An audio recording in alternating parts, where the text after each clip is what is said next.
Om Swastiastu. Perkenalkan, nama saya Niputu Esri Astuti, nomor absen 27 dari kelas 10 IPS 3.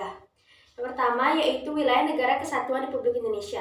Memetakan wilayah negara kesatuan Republik Indonesia, di mana dalam hal tersebut dapat dibedakan menjadi 3, yaitu laut teritorial, zona landas kontinen, dan juga zona ekonomi eksklusif atau ZEE. Lalu ada batas-batas wilayah negara kesatuan Republik Indonesia. Di sebelah utara, Indonesia berbatasan dengan Malaysia, tepatnya Malaysia bagian timur. Lalu di sebelah timur, Indonesia berbatasan dengan Samudra Pasifik dan juga Papua Nugini. Di sebelah barat, Indonesia berbatasan dengan perairan Hindia dan juga Samudra Hindia. Dan terakhir, di sebelah selatan, Indonesia berbatasan dengan perairan Australia, Samudra Hindia, dan juga Timur Leste. Lalu yang kedua yaitu kekuasaan suatu negara terhadap SDA yang terkandung di dalamnya. Di Indonesia, hal tersebut termuat di dalam pasal 33 ayat 2 dan 3. Kemudian yang ketiga yaitu kedudukan warga negara dan juga penduduk negara kesatuan Republik Indonesia. Yang pertama yaitu ada status. Menurut UU nomor 12 tahun 2006, seorang dapat dikatakan sebagai WNI apabila yang pertama yaitu setiap orang sebelum berlakunya UU tersebut sudah menjadi WNI. Kemudian yang kedua yaitu seorang anak yang lahir dari pernikahan sah dari ayah dan ibu yang WNI. Kemudian yang ketiga yaitu seorang anak yang lahir dari pernikahan sah antara ayah yang WNI dan ibu yang WNA, begitu juga dengan sebaliknya, dan masih banyak lagi. Kemudian yang kedua yaitu ada perbedaan antara warga negara, rakyat, dan juga penduduk. Lalu yang ketiga yaitu ada asas-asas negara kesatuan Republik Indonesia.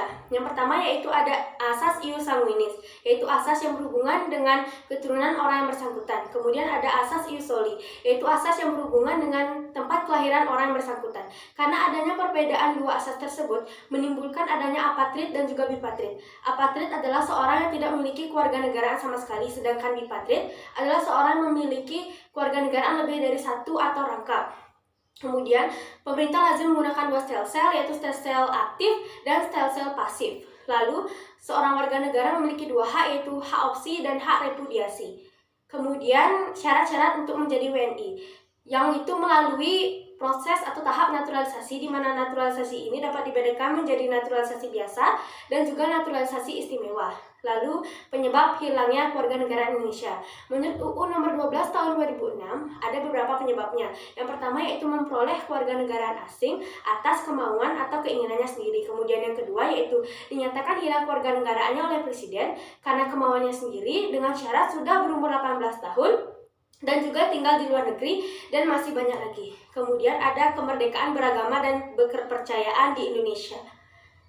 Di sini artinya kita bebas memilih menjalankan ajaran agama sesuai dengan kepercayaan dan keyakinan yang kita anut.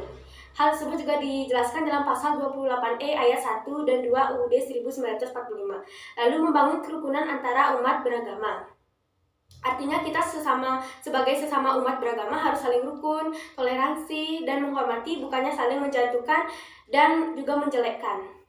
Kemudian ada sistem pertahanan dan keamanan negara kesatuan Republik Indonesia. Hal tersebut terkandung di dalam pasal 30 ayat 1 sampai 5 UUD 1945. Lalu kesadaran bela negara dalam konteks pertahanan dan keamanan negara kesatuan Republik Indonesia. Tidak harus berbau dengan perperangan, tetapi kita juga bisa melakukan kegiatan-kegiatan seperti yang pertama, yaitu mencermati pelajaran PPKN dengan baik. Yang kedua, mengikuti ekstrakurikuler seperti pramuka, paskibra, dan juga PMR. Lalu mengikuti pelantikan Polri dan juga TNI. Sekian video yang dapat saya sampaikan. Apabila ada kesalahan kata, saya memohon maaf yang sebesar-besarnya. Om Santi Santi.